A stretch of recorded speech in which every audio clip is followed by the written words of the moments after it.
Okay, Assalamualaikum warahmatullahi ta'ala wabarakatuh. Tay Abdul Karim from Medellin TV News Online. Kasama po natin ngayon ang Gold Star Daily, si Nor Uyag. Sa ngayon ay kaharap po natin dito ang pangatlong kagawad, barangay kagawad dito sa Pagalamatan, Tamutaka 3 na dito sa lungsod ng Cotabato. Walang iba kundi si Kagawad Nino S. Dico. Yes, Kagawad, magbati muna kayo sa ating mga listeners and viewers. Yes, ma'am. Thank you. Bismillahirrahmanirrahim. Assalamualaikum warahmatullahi wabarakatuh. And unang-una, isang magandang hapon po sa ating lahat at lalong-lalo na sa ating nag-survive sa programang ito. Yes, una naming katanungan na Kagawad, ano po yung isinagawang programa ngayong umaga? So, magandang tanong yun, ma'am. Unang-una, yung programa po dito sa aming barangay, mula kaninang umaga hanggang ngayon, may validation po kami about doon sa tawag nila na yung sa mga farmers. Ito po ay nanggaling sa barn mapar na ito ay sa RSBSA.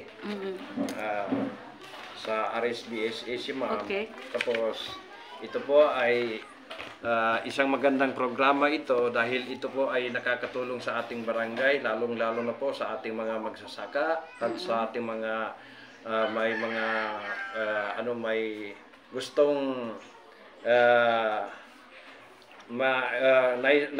maitulong sa aming barangay, kagaya ng mga farm worker, and then pay support, especially sa ating farmers na ating mga kababayan dito, ma'am. Okay, so marami po ba yung naka-avail dito, sir? Supposed to be, ma'am, hanggang ngayong oras na ito, ma'am, around 1 o'clock in the afternoon, mahigit na sila makaabot ng 200 heads na ma'am, na sila, na tapos na sila sa validation, ma'am. Okay. So, beside sa programa ngayon, ano po yung narinig natin na pupunta dito na para mamigay din ng iba't ibang kagamitan para sa ating mga farmers? Yes, ma'am. Magandang katanungan mo yan, ma'am. So, meron po tayong inaabangan ngayong hapon na ito ay kaugnay dito sa ating yung sabi nila sa nanggaling sa World Vision mula sentro ng Cotabato City. Okay. So, ngayong araw daw, mga around 2 o'clock or 3 o'clock, magdating sila dito sa ating barangay. Mamahagi sila sa ating barangay ng 17 na garbage na lalagyan ng mga basura.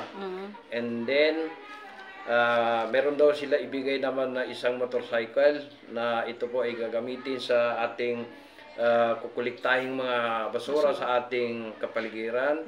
And pangatlo, mayroon sila ibibigay na isa or dalawa na MRF na ma'am, lagyan natin ng garbage, ma'am. So ano po sa tingin nyo, ito ba yung malaking impact para sa inyong kabarangay? So malaking impact yan sa barangay, ma'am, dahil napapansin natin sa barangay natin, ito po ay isang malaking tulong na mula sa ating city government at sa barn government. Ay ito po ay nice nating matagal nang hinahangad na matulungan tayo dito sa ating barangay sa ganitong mga paraan upang ma-avail natin ito para makatulong ito sa ating pagbarangay dito po. Sa muling mensahe po.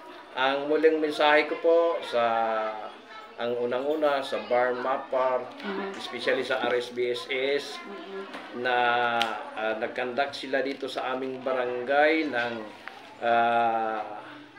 para sa mga enrollment ng ating mga farmers. Ito po ay malaking tulong na binigay nila sa atin dahil ito po ay isang malaking bagay na maasahan ng ating mga mamamayan na may tulong po sa ating barangay dito sa ating barangay ng Pagalamatan, Tamunta Katri, Cotabato City. Inshallah. So maraming salamat Kagawad. Ayan po ang aming panayam kay Tamunta Katri, Third Kagawad. Walang iba po ni si Kagawad ninyo SD ko dito Yan sa po, maraming salamat Pagalamatan, ma'am. Tamunta Katri. Yan din po, maraming salamat. Paulit-ulit na aming pasasalamat sa inyo na sa inyong pagpunta sa aming barangay upang alamin kung ano yung naibahagi sa amin ng ating barn at sa City Government of Cotabato ay isang malaking pasasalamat po sa inyo ma'am. Shukran wa assalamualaikum. Waalaikumsalam warahmatullahi wabarakatuh.